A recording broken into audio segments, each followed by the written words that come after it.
Hi, everyone. Thanks for joining Jeff and I today on our weekly webcast. We're going to talk a little bit about TD to see if that's something that's on our radar.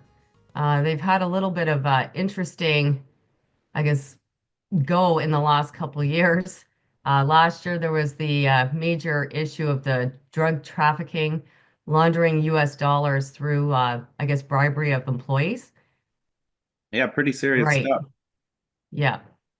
So it was an amount of like 653 million. Yeah, very serious stuff. Yeah, It was mostly yeah, I believe it was mostly New Jersey, but actual employees at TD Bank were bribed to facilitate this illicit transfer of money. right. So what happens next?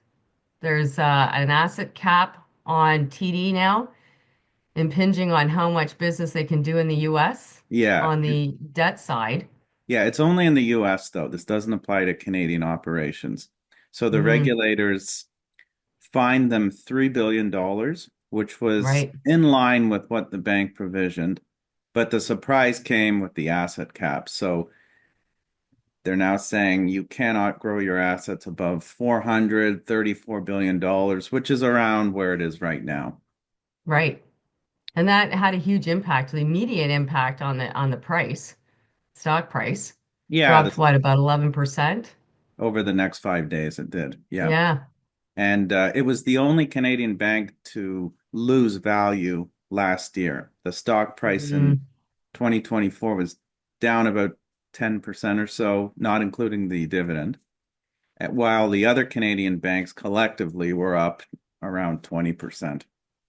Right. So it was the lone So wolf. it's some right. So it's kind of focused in the US predominantly, but impacting the whole company, of course. Yeah. So it's still something that we were looking at because of what the price dropping, the 11%, still Yeah, no, opportunity. right. Because the price dropped, it got interesting. The dividend yield makes it fascinating because it's 5.5%. And the Mm, other thing that has caught some analyst upgrades in the last month or so is that it trades at a steep discount to its peers. TD is now the cheapest Canadian bank on a price to earnings basis. It trades at around 9 times. Historically, it's traded at a premium. It used to trade at the highest multiple. So because mm, it's gone from the most expensive Canadian bank to the least expensive, that caught our attention too. So this is an right, obvious contrarian trade, so we had to look at it. right. And there's also that, I guess, philosophy of purchasing like a financial bank at the lowest, looking at amongst the peers.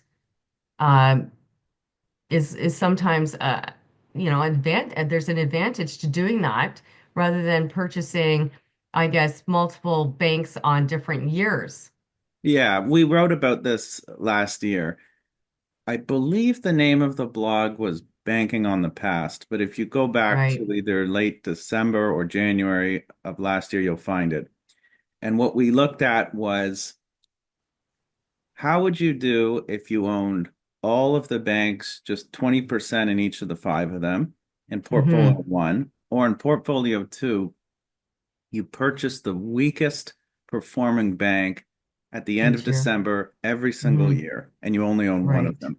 And we Yeah. looked back, I believe it was 20 years, and by just consistently buying the weakest bank that year and holding it for the next year, I believe the return was about 2.5 times better than owning all the banks collectively. So the Hmm. thought here is because TD was the weakest bank last year, it plays into that idea of buying the Yeah. best performing Canadian bank. Kind of makes you think it's an opportunity. Yeah, and this But share price has been down 3 years in a row. It was down yeah, last year, the year before, and I believe in 2022 as well. yeah. But we also looked at another company that had an issue with unauthorized accounts being opened in Yeah, the US, Wells Fargo. yeah. And everybody knows that story. So they had an asset cap as well, right? What was that asset cap? I don't remember. Oh, it was like 1.9. 1.95 trillion Yeah. asset cap for them. For Um, them, that's more serious because they just do business in the US. mhm, At least with TD, if you look at their retail operations, half of them are Canadian and a third is in the US. And then right. the rest is wealth management and wholesale banking. Yeah, retail and everything else. But it took how many years for that asset cap to be lifted? Or I don't even think it is No, lifted. it's not lifted. The asset Yeah, cap was imposed in February of 2018. The stock price dropped 11% on that news to $65.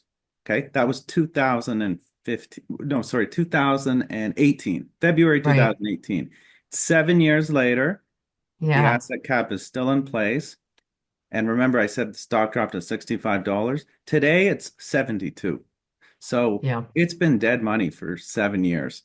you're right. And what's interesting is And the valuation on Wells Fargo was 1.6 times its pardon me 1.3 times its book value. So it traded at a 30% premium to book, and then the asset cap was imposed, and ever since then it's traded right around book value. And mm, just last year did that historical premium to book value return, and that's because the market expects that asset cap to be lifted this year. TD hmm Bank's price to book dropped from hmm 1.6 times down to 1.3 times. But I think TD always traded at that high multiple because they had this huge US growth strategy. And now they right. can't grow in the US. I mean, Ed Yeah. Clark was making so many acquisitions in the Northeast, and TD has more branches now in the US than they do in Canada. They've got 1,200 branches in the States, whereas there are 1,100 here. So to put Yeah. a cap on how much they can grow in the US, I mean, Yeah. I think the discount is warranted. That was their growth hmm driver. Yeah. It's substantial. So interesting, but I Yeah, think we'll so just, well, it's here's the thing. The yield's very interesting at 5.5. hmm But if there's not going to be any price growth, I'd kind of like it a little higher. So if we can pick this up in the low 70s, we probably will. But at $77, I want more than 5.5. So we're not going to do anything now. But yeah, I just don't want to own something we're that's on a hold. We're yeah. on hold. Well, it looks this asset cap's going to take years. It's not something that will be solved in 6 months. It's Right. probably in place for 3, 4, 5 years at Yeah. least. Well, Wells Wells Fargo is Fargo's what, seven? 7. Yeah. Quite a few years. Yeah. Yeah. So, and it's going to be a huge distraction for the bank. They've said that remediating their anti-money laundering policies and hmm procedures and program is their top priority. So, Absolutely. they pulled medium-term financial guidance. We'll find out later this year what their new forecast looks like. But the new CEO even said it's going to be tough to grow this year. hmm So no earnings growth, no US growth. All you're really getting is the dividend. Right. So I think if the price dropped where the yield got really attractive, we would have another look at it. But For now, yeah, pass. I don't want to hold something that's not going to go up hmm in price for 4 years. Life is Yeah. short and I'm busy living my life.